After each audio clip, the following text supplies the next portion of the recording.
뉴스인싸 프라임 시작합니다. 총선 판세와 진짜 민심 분석부터 검찰 언론 개혁까지 뉴스인사이다 프라임은 한 발 더 깊이 들어가겠습니다.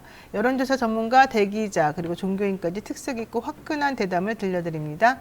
뉴스인싸 프라임은 구독자와 긴밀하게 소통하고 구독자와 함께 만들어가는 프로그램입니다. 그래서 유튜브 멤버십 회원에게만 우선 서비스가 되니까요. 지금 바로 함께 해주시기 바랍니다. 다양한 의견과 질문들 댓글 남겨주시고 방송 중에 소개해드리면 저희들이 서로 기쁨을 나누는 그런 상황이 될 수 있겠습니다. 깊이 있는 고품격 시사대담 뉴스인싸 프라임 지금 시작하겠습니다. 매주 화요일 코너는 서초일범 코너죠. 검찰과 법원 이야기를 나눠보는 코너인데요. 지금 검찰공화국이라고 하는 이런 오명을 쓰다 보니 이 검찰과 법원 이야기를 하는 것이 더 의미가 있는 것 같습니다. 검찰공화국의 심장부인 서초동에 봄이 오는 그날까지 본격 검찰 관찰 시사 토크. 이거 되게 재밌네요. 검찰 관찰 시사 토크. 조수진, 이현주 두 변호사 함께 하겠습니다. 어서 오십시오. 네, 안녕하세요. 오늘은 이제 검찰 인사 시스템과 함께 한동훈 비대위원장 그리고 윤석열 대통령 관계를 한번 살펴보도록 하겠습니다. 한동훈 비대위원장과 윤 대통령의 관계는 뭐 뻔할 뻔짜다 이런 얘기 하는 사람들도 있습니다만은 아니야. 그래도 한번 잘 들여다보면은 다른 얘기가 나와 이러더라고요. 먼저 한 장관 오늘 국민의힘 비대위원장이 임명이 될 예정인데 이게 좀 상식적이지가 않습니다. 검찰하다가 법무부 장관이 전격적으로 됐고 기수도 막 안 맞는데 그러다가 갑자기 법무부 장관 오늘 사임하고 이 혼자 막 이임식하고 그 다음에 또 정축에 그냥 쏙 들어가 버리고 여당의 당대표가 돼버리고 야 이게 과연 우리나라에 맞는 상황인지 이 과정 매우 옳지 않다고 느껴지는데 어떻게 보십니까? 정말 이 윤석열 정부가 하는 행태는 이제까지 저희가 본 적이 없고 상상한 적이 없는 정말 무엇을 상상하든 그 이상의 것을 보여주는 정부라서 사실 너무 놀랍죠. 왜냐하면 법무부 장관으로서 뭐 이재명 대표에 대한 체포 동의안에 대해서 발언 기회를 국회에서 얻었을 때도 객관적인 사실만 전달하면 되는데 굉장히 공격적으로 전투적으로 네. 얘기하지 않습니까? 마치 적을 눈앞에 둔 듯한 뭐 이재명 대표가 우리 사회의 뭐 공공의 적인 것처럼 네. 그런 적대감을 드러내는 것 그게 또 굉장히 품위가 없는 행태지 않습니까? 그래서 저는 그때 참 깜짝 놀랐던 것 같습니다. 그리고 국정에 관한 국회의원의 질의시에도 그건 이제 자신은 행정부에 속해 있고 국정 운영에 대해서 질의를 받는 그러니까 국회의원은 개인이 자연인으로서 남아 있는 게 아니죠. 어디까지나 국민의 대표로서 그렇죠. 남아 있고 네. 성실하게 대답을 해야 되는데 또 뭐 여러 가지로 답변 미꾸라미치처럼 빠져나가고 비아냥거리는 태도에서 저는 뭘 읽었냐면은 이 사람한테는 야당 의원들이 피의자이구나. 이 사람은 아직 검사의 때를 못 벗었고 여전히 검사라고 생각하고 있고 민주당은 범죄단체, 범죄 조직이구나. 그리고 민주당 의원들은 피의자 혹은 잠재적 피의자. 감히 피의자 따위가 나한테 뭘 묻고 있지? 내가 왜 너의 질문에 답해야 되지? 그런 오만한 태도를 봤습니다. 네. 아니, 저는 사실은 민주당에서 왜 가만히 있는지 모르겠어요. 이게 삼권 분립에 반한다는 거를 왜 이렇게 잠잠한지를 이해를 못 하겠어요. 왜냐면은 국회로 그동안 공무원분들이 직행하지 않은 게 다 이유가 있습니다. 그죠? 그러니까 공무원을 할 때 앞으로 내가 국회의원이 될 거야. 되고 싶어. 라는 것 때문에 공무를 그르칠까봐 어떤 공무원이더라도 공무원을 하다가 뭐 판사하다가 검사하다가 아니면은 뭐 중앙장관 하다가 국회의원으로 갈 때 어느 정도는 텀을 뒀던 게 일반적인 관행이었어요. 그렇죠. 속내야 어떻든지 간에 그 외양이라도 어느 정도의 독립성, 삼권이 분립돼 있다라는 거를 보여주려고 했던 건데 한동훈 장관 케이스는 너무 지금 특이하기도 하고 너무 그냥 뻔뻔하게 바로 국회로, 그러니까 어제까지 법무부 장관을 하다가 그러니까 인사검증도 하고 장관도 하고 검찰청장을 관할도 하다가 오늘 바로 국회에 그것도 여당 대표가 돼서 간다라는 모습을 보여주는 게 저는 헌정사상 이런 일이 있었나라는 생각이 들 정도고, 중간 텀이 없이 이렇게 가서 국회 일을 하는 게, 그럼 그동안에 한동훈 장관이 했던 여러 가지 공무상 굵직굵직한 결정들의 그런 중립성이 의심받지 않을 수 있을까? 이 점에 대해서 저는 지금 이제 법 종사자로서는 굉장히 심각한 문제의식을 느끼고 있는데, 생각보다 너무 이 점을 비판하는 민주당 의원들이 없으신 것 같아가지고, 적으신 것 같아서 저는 좀 당황스럽기까지 해요. 사실 제가 변협에서 대변인을 한 4, 5년 했는데, 그때는 이런 식으로 만약에 정치 쪽으로 곧바로 가려는 검사나 뭐 판사나 이렇게 있으면 우리가 비난하는 비판 성명 같은 것도 내고 막 그랬었던 것 같아요. 심지어 있으면 안 되잖아요. 그런 일이. 이탄희 의원은 제 사법농단 때 한동안 휴직을 했었어요. 왜냐하면 법원 내에서 뭐 곱게 보는 시선, 뭐 나쁘게 보는 시선도 있었고 우리 조직을 흔들었다. 뭐 그래서 상당 기간 2년 정도 휴직을 했었고, 물론 심리적으로도 어려움을 겪었고, 그 다음에 그 시민단체에 갔었죠. 네. 공감. 예. 그래서 했는데 국회에 입성을 할 때 언론으로부터 비판받았습니다. 이러려고 뭐 사법농단 들고 나왔냐. 근데 아무런 완충지대가 없는, 정말 법무부 장관 퇴임사에서 자기 정치권으로 간다는 발표를 하고, 그 전부터 뭐 비대위원장으로 하마평에 쭉 오르는 사태에 대해서 우리 언론들은 함부로 하더라고요. 그래서 이런 엄청난 불균형에 대해서 저는 이제 너무 의아함을 느꼈고, 또 하나, 마지막 하나는 검찰이 이때까지 공무원들, 또 뭐 교사들도 정치 중립의 의무가 있고, 공무원들도 국가공무원법, 지방공무원법에 의해서 정치적 중립, 그리고 정치활동, 단체행동 금지 규정이 있죠. 그거는 이제 국민을 위해서 봉사하는 건데, 정치활동을 하면은 그 공무수행이 왜곡될 수 있고, 또 하나는 전념해야 되는데, 공무에 전념해야 되는데, 그렇죠. 양다리 걸치고 있어서 정치활동하다 보면 소홀할 수 있고, 이 두 가지에 의한 겁니다. 그런데 검찰이 이때까지 시국성명에 서명 한 줄, 그거 정말 몇 초 들여서 자기 참여한다라는 뜻을 표한 거 뿐이잖아요. 그런 네. 사람들을 국가공무원법 위반으로 기소 처벌해 왔습니다. 이건 무슨 행태인지 제가 정말 의아해지죠. 맞습니다. 자, 그런데 대통령하고 이 한동훈 간의 관계는 그러면 구체적으로 조금 얘기를 해볼까요? 그러니까 한동훈 장관이 법무부 장관으로 있으면서 그렇게 아무렇게나 공직과 정당인으로서의 그런 경계 없이 왔다 갔다 하는 것도 문제인데, 이게 또 대통령과의 특수관계를 생각해 보면 더 문제가 될 수 있거든요. 네. 아마 개인적인 뭐 친분이나 뭐 에피소드는 우리 이현주 변호사님께서 소개해 주실 거로 생각을 하고, 공식적으로 나와 있는 프로필상으로 한동훈 비대위원장, 이제 곧 비대위원장은 윤석열 대통령과 뭐 정치적으로 또 검사 생활을 거의 동고동락해 왔다라고 볼 수 있어요. 그러니까 한동훈 장관은 사법시험에도 일찍 합격을 했고 20대에 합격을 했는데요. 그러니까 네. 윤석열 대통령이 9수 만에 합격한 거하고 조금 차이가 있죠. 그런데 또 엘리트 검사로 계속 생활을 해왔어요. 중앙지검에서 검사 생활 시작했는데, 이것도 사실 검사 중에서 성적 좋아야 갈 수 있는 곳이잖아요. 서울중앙지검에서 검사 생활 시작해서 대검찰청 검찰연구관, 뭐 청와대 민정수석실의 선임행정관, 대검 정책기획과장 등등을 지냈고요. 윤석열 대통령하고 같이 동고동락을 시작했다라고 알려진 것은 여러 가지 굵직굵직한 그러한 경제 사범들에 대해서 같이 수사를 하면서부터입니다. 그러니까 특수부에 소속이 돼서 윤석열 대통령과 같이 여러 가지 사건 처리를 했는데요.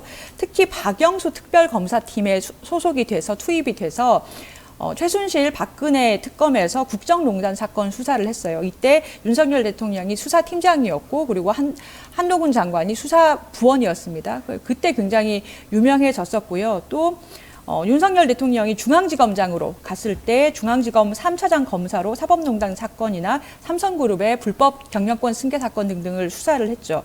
근데 윤석열 대통령이 검찰총장에 임명된 뒤에는 같이 승승장구했습니다. 그 당시 문재인 정권에서 윤 대통령이 검찰총장에 임명됐을 초기에는 굉장한 총망을 받았지 않습니까? 그렇죠. 네. 검사 중에서 소신 있다, 검사의 이런 권력이나 특권에 저항하는 검찰총장이다라고 뭐 검찰을 개혁하는데 앞장설 것이다라고 기대를 모았을 당시에는 한동훈 그 장관은 반부패 강력부장으로 역대 최검서 검사장으로 승승장구를 했습니다. 그런데 이후에 윤 대통령이 추미애 법무부 장관하고 충돌을 하게 되자 같이 이제 하락을 합니다. 강력부장에서 6개월도 채우지 못했고 부산고등검찰청 차장검사, 그 뒤에는 연수원으로 간다는 건 굉장히 좌천이거든요. 수사권을 뺏고 너는 강의나 해라 이렇게 되는 건데, 물론 연수원에서도 열심히 일하시는 분들이 있지만 이 당시에는 좌천이었고요. 그 뒤에 진천본원 연구위원, 사법연수원 부원장 등등으로 4번이나 좌천을 했습니다. 그 뒤에 윤 대통령이 취임을 하자 파격적으로, 원래는 뭐 지검장 그 승진 기수 때문에 지검장이라든지 이 정도에 뭐 취임하지 않겠느냐 했는데 법무부 장관으로 파격적으로 발탁이 된 뒤에 지금까지 승승장구하고 있는 거죠.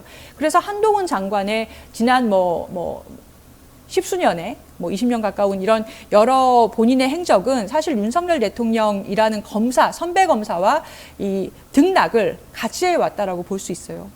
그 한동훈 장관에 대한 검사 내부의 평가나 이런 건 뭐 있어요? 일단은 2010년경에 법무부에 같이 근무를 했던 상사 법무심의관실에 있었는데, 어쨌든 그 검사의 개인평으로는 이제 검사들은 딱 보면, 상대를 보면 이 사람은 검사장까지 하겠다. 굉장히 머리 회전이 바르고 총명하고 이러면 이제 이 사람은 최소 검사장까지 한다. 그래서 자기가 그때 딱 보고 이 사람은 검사장까지는 한다, 최소입니다 라고 딱 판단한 사람이 있는데, 이원석 검찰총장, 현재 이원석 검찰총장하고 한동훈은 그때 상사 법무심의관으로 있었을 거예요. 네.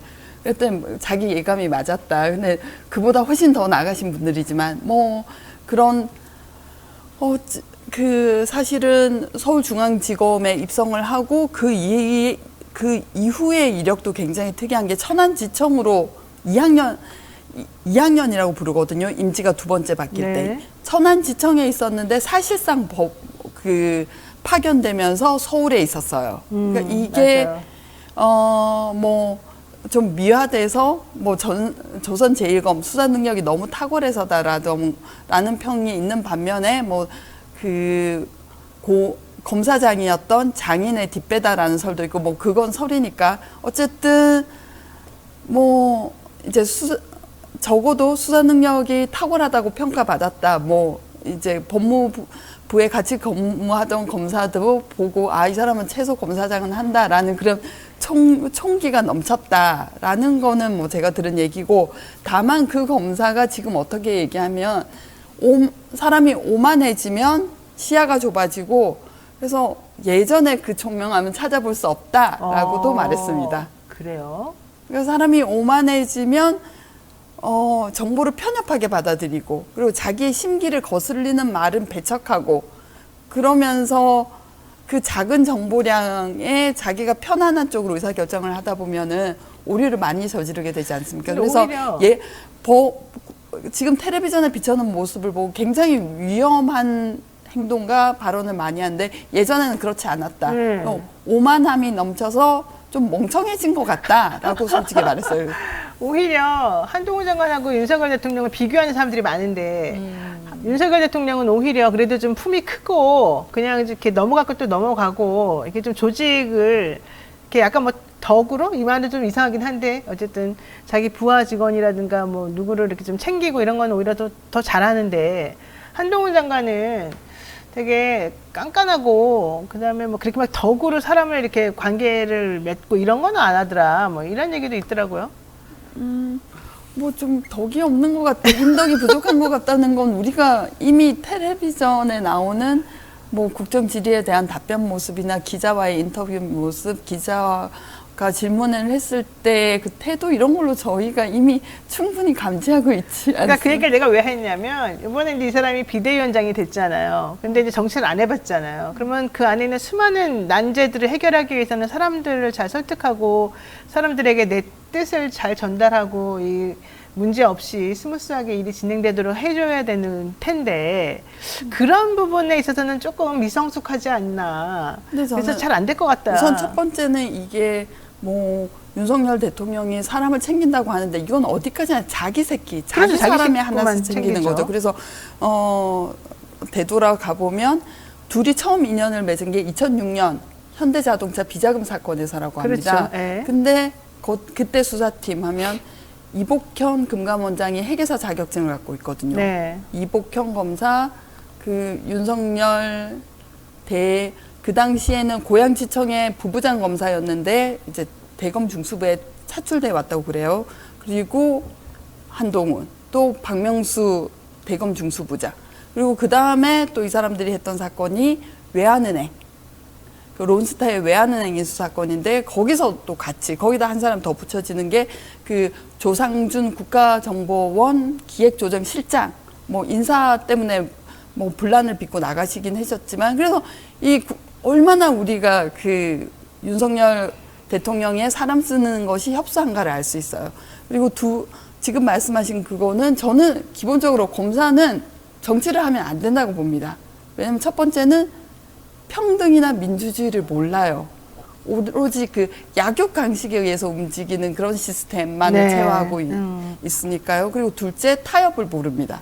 왜냐면은 수사라는 건 자기를 선의 입장에 놓고 자기 앞에 그 책상 앞에 앉아 있는 그 피의자는 악이라고 상정을 해야 되는데 그래야만 그 수사 동력이 나오거든요. 네. 그렇다 보면은 그러니까 독선 그런 이제 업무에서 올 수밖에 없는 마음가짐이 독선 또는 타협이란 있을 수 없죠. 앞에 있는 적을 그 목을 따서 목을 따서. 재단에 바친다. 이게 기소잖아요. 네. 이런 의식을 갖고 있는 사람이기 때문에 뭔가 양보를 해서 내가 원하는 걸 얻어낸다든지 이런 게 없죠. 그리고 아까 말씀드린 민주주의, 평등 이런 거 많이 모릅니다. 왜냐하면 내부에서 그 상명하복의 엄격한 질서 안에서 살아왔고 위계 질서가 엄격한 곳이 그곳이고 저희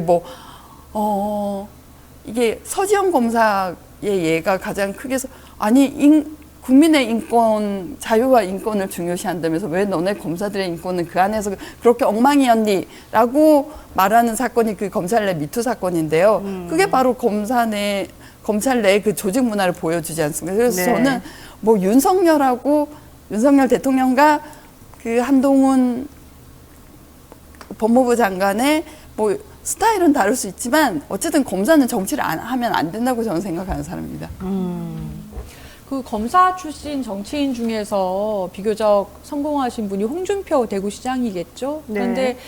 사실 이분도 지금 시장 취임하신 뒤에 어떤 기존에 일하던 공무원들하고의 어떤 소통 없이 시간적 여유 없이 전격적으로 여러 가지를 다 바꾸셔가지고 밑에 공무원들이 굉장히 당황했다 그래요. 뭐 이를테면 부서를 통폐합을 발표를 해버리신다든가. 혼자? 예. 그리고 대구의 어떤 로고라든지 뭐 그동안 있었던 히스토리가 있는데 그걸 다 이런 식으로 바꾸자라고 이렇게 갑자기 아이디어를 내신다든가 해서 지금도 그 협업이나 이런 것보다는 공무원분들이 처음에 와서 굉장히 혼란이 있었다라는 뒷얘기가 많아요. 그거는 이제 그런 공직에 나가는 경우뿐만 아니라 검사에서 변호사업을 하시는 분들을 보면 정말 명백해요.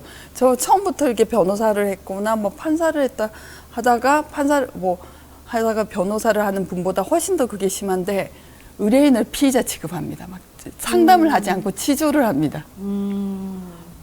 그 상담실에서 막 고성이 울려 나와요. 그래서 제가 두 번째 네. 어떻게든 당신은 이런 주장을 하고 싶으나 이거는 재판부에 오히려 안 좋은 인상을 줄 수 있다라는 걸 설득을 못해요. 설득을 못하고 고함을 지르고 이러다가 나중에는 기록을 집어던지면서 나 돈 안 벌어도 되니까 기록 찾아가라. 이런 분들을 제가 겪었어요. 그래요? 자, 어쨌든 한 장관은 지금 변호사로는 하지 않을 것 같으니까. 네. 윤석열 대통령하고도 둘이 얼마나 또 관계가 앞으로 잘 되었느냐에 따라서 본인은 사실 대권 주자로 발돋움할 수 있다고 생각하는 것 같아요. 제가 맞습니다. 봤을 때는. 네. 그렇기 때문에 이번에 이 비대위원장직을 수락한 다음에 얼마나 잘 해결해 나가느냐가 이번에 본인의 정치적 실험대가 될 것 같은데, 김건희 특검법은 지금 본인 바로 앞에 놓여 있는 이제 허들이잖아요. 제일 중요한 이 특검법을 어떻게 해결할 것이냐가 이제 이 사람의 역량을 시험하는 시험대가 된단 말이죠. 근데 이걸 딱 오자마자부터 악법이다 이러면서 본인이 이제 안 맞는다는 식으로 말했습니다. 하지만 본인이 그동안에 최순실 특검 할 때하고 뭐가 달라졌는지 아무도 이해할 수 없는 지금 상황이 돼버렸지 않습니까? 맞아요. 어떻게 되겠습니까? 저는 김건희 특검법에 대해서 악법이다. 뭐 이렇게 얘기를 하시는 걸 보고 이분이 진짜 그 아직 정치인으로서의 생활을 본격적으로 시작도 안 했는데 나쁜 것만 배우셨구나. 보통 이렇게 검사 나쁜 법조인 것만 배운다기보다는 배운 데가 없다고 말씀하시는 게 더 아니 정치인으로서 배운 데가 없지 않습니까? 정치인으로서는 윤 대통령 배우지 않았나? 아니 근데 이 법조인 출신들이 머리가 좋아요. 머리가 좋고 뭐 고시공부를 통과했다는 것 자체가 어느 정도의 습득력이 있다는 거는 증명했다고 보이는데, 제가 이게 악법이다라고 말씀하신 걸 보고서 그 두 법, 그러니까 지금 국회에 올라 있는 이훈주 의원이 발의한 김건희 특검법하고 그리고 박근혜 최순실 특검법 통과돼서 시행됐던 법 두 개를 조문조문으로 다 대조를 해봤어요. 근데 특검법이라는 게 별게 없습니다, 여러분. 특별검사 임명해서 어떻게 수사하고 뭐 어떻게 꾸리고 며칠 내에 수사 마무리해라. 뭐 그렇죠. 70일 내에 마무리해서 2달 내에 1심 맞춰라. 뭐 이런 게 돼 있기 때문에 조문이 다 똑같아요. 똑같고 그 수사 대상 정도하고 특별검사를 대통령에게 어느 정당이 추천권을 가지느냐 정도만 다릅니다. 그래서 악법이라고 얘기했던 부분마저도 이게 한동훈 장관이 본인이 수사팀원으로 참여했던 법이기 때문에 최순실 박근혜 특별법하고 비교를 해본 건데 똑같습니다. 그래서 본인이 그 법에 근거해서 그 당시에는 수사를 하고 막 윤석열 대통령 브리핑도 하고 막 그랬지 않습니까? 근데 이걸 어떻게 악법이라고 할 수 있는지. 근데 이건 우리가 그 검사들의 마인드를 내면화시키면 충분히 이해가 가능합니다. 이거는 이해가 돼요? 예, 내가 할 때는 선하고 좋은 거, 네가 할 때는 나쁜 거. 그러니까 기준을 자기한테 두면 돼요. 법에 두지 말고. 그래서 저는 기자들한테 이제 한동훈 전 법무부 장관이 검사 시절에 그 현란한 브리핑 기술에 대해서 익히 들은 적이 있는 저로서는 더 놀랍더라고요. 왜냐하면은 이제 20여 분간 브리핑을 하는데 정말 쏙쏙 귀에 들어온다고 합니다. 그래서 또 어떤 특징이 있냐면은 이걸 그대로 받아 적어도 기사가 되고, 그런데 좀 더 많이 알고 있는 기자들은 그 행간에서 어디를 봐보면 되겠구나 하는 걸 파악할 수 있대요. 그래서 자기가 알고 있는 정보와 그 청리에 따라서 다른 기사가 또 나올 수 있는. 그리고 그리고 마지막 하나는 뭔가 질문을 했을 때 절대 이건 수사 기밀이다, 뭐 공무상 기밀이다 말할 수 없다라고 말하는 법이 절대 없다고 합니다. 그건 때가 되면 말씀드리겠습니다. 항상 이랬던 사람이 뭐 공보 규정을 두고 악법이라고 한다니 정말 그건 이제 여러분들이 뭐야 우리가 그럼 국정농단, 사법농단에 들었던 그 브리핑은 뭐지? 라고 생각하실 텐데, 검사 마인드를 내면화시키죠. 검사 자신이 할 때는 옳고 선하고 좋은 것, 다른 사람 타인이 하면 나쁜 것, 이렇게 보는 거라고 생각해요, 저는. 그 공보 규정은 12조 두 특검법이 똑같고요. 그러니까 대국민 사건 보고라고 해서 똑같고, 그것 말고 정의당이 특별검사를 추천할 수 있기 때문에 악법이다라고 하셨던 부분도 사실은 최순실 특검법 할 때는 민주당하고 국민의당이 협의해서 대통령에게 특별검사 후보를 추천하고 그중에서 고른다라고 되어 있었고, 지금 이 국회에 올라가 있는 김건희 특검법에는 대통령이 속하지 않은 교섭정당과 비교섭 단체 이렇게 되어 있는데, 그렇죠. 민주당하고 뭐 정의당 등등의, 근데 기본소득당도 있어요. 정당을 얘기하는 건데 결국 내용은 똑같아요. 그러니까 특검법 그 최순실 박근혜 법에서도 대통령이 소속돼 있는 정당이 추천할 수는 없잖아요. 그 사안의 성질상. 그렇기 때문에 대통령이 소속된 정당을 빼고 나머지 두 정당을 표현했던 거고 지금 특검법에서도 똑같거든요. 대통령의 와이프에 대한 건이기 때문에 대통령이 소속된 정당을 제외하고 나머지 정당이 지금은 국민의당이 없잖아요. 교섭정당이 민주당밖에 없기 때문에 교섭단체가. 그래서 민주당하고 그 외의 비교섭단체 중에서 추천한다라고 돼 있고 그게 대표적으로 정의당인 겁니다. 근데 이걸 정의당이 뭐 특검을 추천할 수 있기 때문에 독소 조항이 있다라고 표현하는 게 이게 일부러 알고 그런다라는 말씀이신 건데 저는 이 법을 흠집내기 위해서 그런 거다. 그냥 거부할 명분을 찾는 거다라고밖에 보이지 않더라고요. 그 PD 수첩에 나온 이야기지만 이분은 기자들한테 번호표를 나눠주신 분이잖아요. 사법농단 수사 때. 그래서 자기가 예뻐하는 기자들한테는 좀 더 연근, 알찬 기사거리를 주고 그렇지 않은 기자한테는 그냥 뭐 쭉정이 같은 거 주고 이렇게 차별적인 취급을 하셨고. 번호표를 줬다고요? 네. 그래서 차담, 면담이란 걸 통해서 이제 기사거리를 주는 거죠. 그러면 그게 특종, 단독으로 해서 나오는 거죠. 그래서 기자들은 한동훈 전 법무부 장관을 경외시할 수밖에 없죠. 왜냐하면 자기를 먹여 살리는 사람이니까. 기자들은 매일 써야 하는 분량의 기사가 있는데 그걸 채워주는 사람이지 않습니까? 그래서 오미사이가 마치 아기 새한테 먹이를 가져다 주듯이 했던 사람이죠. 먹이를 되게 잘 발라준다는 거지. 그렇죠. 그냥 주는 게 아니라 가시는 네가 발라 먹어라 이게 아니라 알아서 그냥 하나씩 그 사람의 특성에 맞게 딱딱딱딱 발라주고 그러면은 그냥 그건 더 이상의 노력이 필요 없이 딱 그거만 그대로 써도 편하게 기사거리가 되고 단독이 돼버리니까 중요한 건 단독이 돼버리니까. 그리고 또 하나는 기자들의 다른 용도를 개발하셨죠. 정보원으로 쓰신 거. 그 이동재 채널A의 이동재가 그렇잖아요. 수사 이전에 그 단서를 찾아내는 밑작업을 시킨 거죠. 그렇죠. 그게 기사가 되는 한편 기사가 돼서 수사를 일으키는 바람이 되고 그러니까 누이 좋고 매부 조카가 되는 너는 기사거리를 찾아줘서 좋고 난 수사 단서를 찾아서 좋고 그래서 이런 기자를 정보원으로 쓰는 기자에게 또 새로운 사명을 부여하시는 사람이기도 한데 아 정말 이 나라가 어찌 될지 저는 이민 갈랍니다. 근데 이분은 어쨌든 그런 건 잘하는데 이제 문제는 사람들도 잘 안 믿고 또 정치인들에 대해서는 또 어떤 식으로 이 특화된 정치인을 다루는 방법을 개발할지 이게 사실은 또 조금 궁금해요. 솔직히 말해서. 그거를 잘할 수 있을지에 대해서는 왜냐하면 또 정치인은 그냥 일반 기자나 검사들처럼 그들이 조직 문화에서 항상 접해왔던 그런 사람들하고 성격이 다르거든요. 그렇기 때문에 현실적으로는 좀 안 맞을 수도 있을 것 같아요. 그래서 저는 비슷한 맥락에서 비대위원을 누구로 과연 발표할까. 지금 이수정 교수는 한다는 것 같죠, 먼저?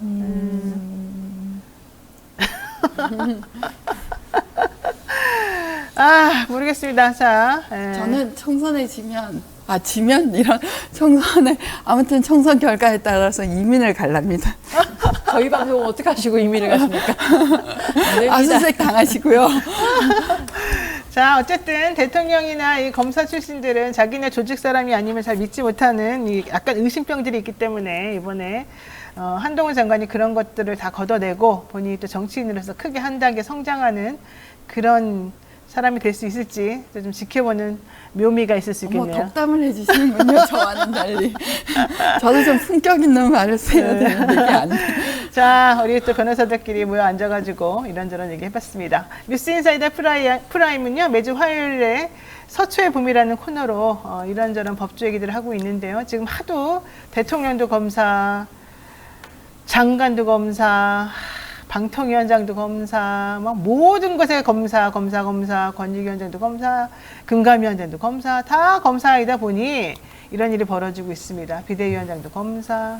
네, 정말 이 나라가 검찰공화국이란 말을 아직 무색하게 온 국민이 다 그냥 검사 시스템 하에 들어있는 것 같은 느낌이 드는데 어떻게 될지 좀 살펴봐야 될 것 같고요. 좀 저항을 체계적으로 해봤으면 좋겠다 이런 생각을 해봅니다. 오늘 조수진 변호사 그리고 이현주 변호사 말씀 고맙습니다. 고맙습니다. 네, 감사합니다.